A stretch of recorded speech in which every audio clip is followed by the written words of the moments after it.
Assalamualaikum warahmatullahi wabarakatuh. Berjumpa kembali di channel ini. Salam sejahtera untuk kita semua, rekan-rekan guru, peserta ujian P3K di tahun ini. Kali ini saya akan mengupdate rangkuman hasil pengumuman ujian P3K real dari lapangan, yang mana ini menjadi klarifikasi kasus yang banyak menggagalkan peserta, yang bisa jadi juga dialami Bapak dan Ibu. Sekaligus juga di sini kita akan bahas alasan dan cara melakukan sanggahan di SSC ASN. Namun sebelumnya, kepada Bapak dan Ibu yang baru bergabung di channel ini, saya mengajak Bapak dan Ibu sekalian untuk menjadi sahabat profesi guru dengan cara subscribe dan aktifkan loncengnya untuk mendapatkan informasi terbaru dari channel ini. Baik Bapak Ibu sekalian, yang saya tampilkan di sini adalah pertanyaan-pertanyaan yang masuk ke channel profesi guru terkait dengan kendala dan hasil yang didapatkan dari pengumuman ujian di hari Jumat semalam. Yang pertama ini, profesi guru saya pelamar tunggal dan ngunci di sekolah induk dan lulus PG. Kawan saya yang kasusnya sama dengan saya lulus, kok saya enggak lulus, kan aneh. Lalu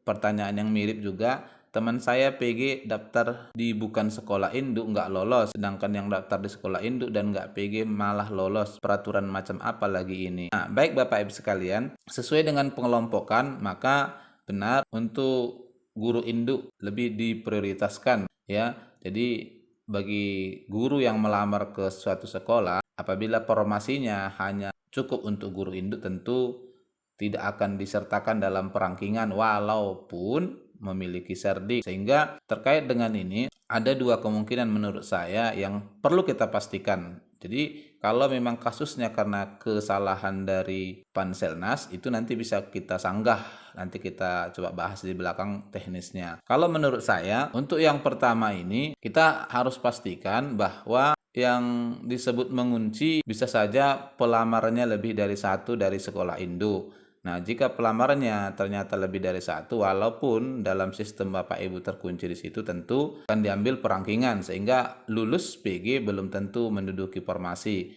Untuk pertanyaan ini, maka Bapak Ibu harus pastikan kebenarannya. Lalu untuk jawaban kedua, ya, guru sekolah induk nggak PG tapi lulus. Nah, ini juga perlu kita pastikan Bapak Ibu sekalian. Bisa saja memang dari segi nilai guru sekolah induk tidak lulus, namun kita kan tidak bisa pastikan usianya. Bisa saja usianya di atas 35 tahun.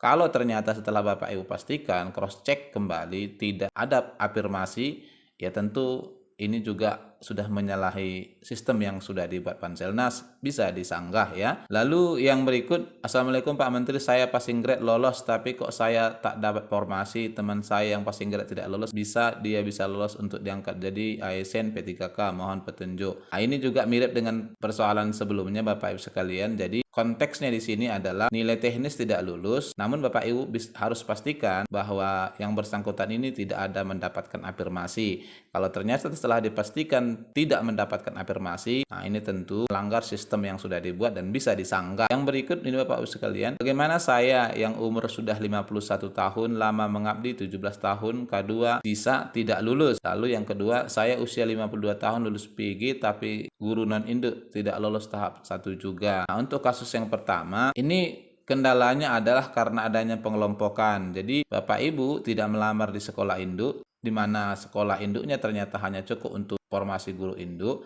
sehingga Bapak Ibu tidak disertakan dalam perangkingan. Ini penyebabnya. Dari segi nilai betul Bapak Ibu sekalian, terutamanya untuk K2 di atas 50 tahun, ya, afirmasi yang diberikan pemerintah adalah 100% atau 500 kompetensi teknis. Jadi seandainya disertakan dalam perangkingan, dipastikan Bapak Ibu lulus 100%. Nah, terkait untuk Bapak Ibu usia 50 tahun ke atas, ya akan diberikan kesempatan di tahap 2. Nanti kita akan bahas bagaimana kelebihan dan keuntungan Bapak Ibu walaupun tidak lulus di tahap 1 ini, ya, peluangnya sangat besar di tahap 2. Yang berikut ini Bapak Ibu sekalian, yang jelas sangat tidak puas berapa jumlah nilai saingan, tidak tahu ada masa sanggah pun nggak tahu apa yang mau disanggah karena nggak tahu berapa nilai yang masuk dengan afirmasi. Ya, ini betul sekali Bapak Ibu sekalian, terkait dengan menyanggah ini harus ada dasar yang kita laporkan. Nah, untuk kasus ini ya kita akan bahas nanti bagaimana cara menyanggahnya. Lalu yang berikut ini Bapak Ibu sekalian, nggak ada afirmasi 10% seluruh teknis ya. Sebenarnya ada. Jadi pertanyaan ini ya diajukan oleh rekan kita ini terkait dengan adanya pernyataan dari Kemendikbud. Nanti kita coba review kembali pernyataannya. Lalu ini saya punya cerdik tapi tidak lulus teknis 215 sampai 295 ya. Ini passing grade-nya maksudnya. Lalu sesuai wawancara, jadi ketika semua kompetensi lulus, bisakah melakukan sanggah?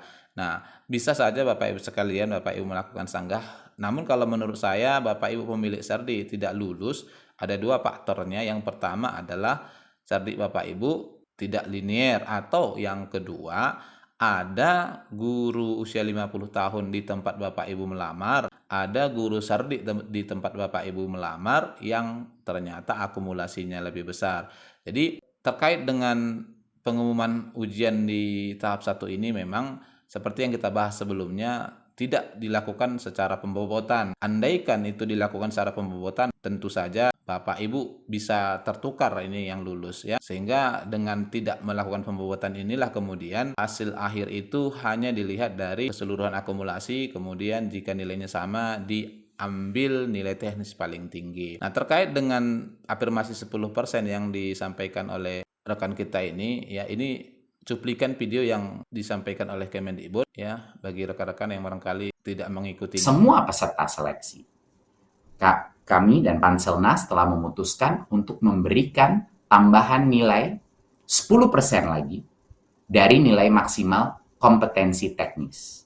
Jadi banyak sekali guru-guru honorer menilai dan menyuarakan aspirasinya ke saya setelah saya datangin di berbagai macam daerah bahwa nilai kompetensi teknisnya ini cukup sulit tesnya, jadi kami dan Panselnas telah memutuskan untuk memberikan tambahan afirmasi bonus poin 10% untuk bagian kompetensi dari tesnya. Nah, betul Bapak Ibu sekalian, di situ disebutkan afirmasinya 10%. Namun maknanya di situ adalah ya, kalau menurut saya konteksnya sama aja Bapak Ibu sekalian, apakah nilai Bapak Ibu ditambah 50 passing grade tetap, atau passing grade-nya diturunkan 50, jadi nilai teknis Bapak Ibu tetap. Tentu saja dengan menurunkan passing grade itu akan lebih memberikan kesempatan kepada rekan-rekan yang lain untuk bisa mencapai PG menggunakan K3. Nah, terkait dengan pengumuman untuk ujian tahap 1 ini ya, karena ini nanti penting. Jadi kalau Bapak Ibu melakukan sanggahan harus ada bukti-bukti otentiknya. Itu harus dilengkapi. Kalau tidak ada ya percuma Bapak Ibu sekalian. Ada ini beberapa link, 4 link untuk melihat pengumuman. Yang pertama adalah di kanal YouTube. Di sini ada diinformasikan YouTube Kemendikbud atau di info GTK Kemendikbud. Ya, Bapak Ibu juga bisa cek di sana. Nanti kita lihat bentuk hasil tampilannya. Lalu bisa juga di portal BKN ya, SSCISN, atau bisa juga di info guru PPPK 2021. Ini link yang bisa Bapak Ibu buka. Tujuannya sebenarnya untuk mencari data ya. Nah, ini adalah tampilan kalau kita buka info GTK.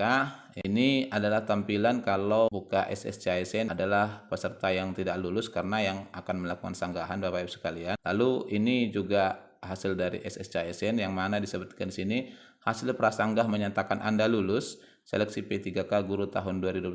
Jadi ini sebelum sanggahan. Hasil kelulusan akhir akan diumumkan setelah masa sanggah berakhir. Perubahan hasil kelulusan dikarenakan sanggah dapat terjadi. Jadi catatannya di sini Bapak Ibu sekalian, yang sudah lulus bisa jadi tidak lulus karena adanya kesalahan sistem ya. Nah, ini barangkali informasi terbaru Bapak Ibu sekalian yang bisa sampaikan. Semoga bermanfaat. Wassalamualaikum warahmatullahi wabarakatuh.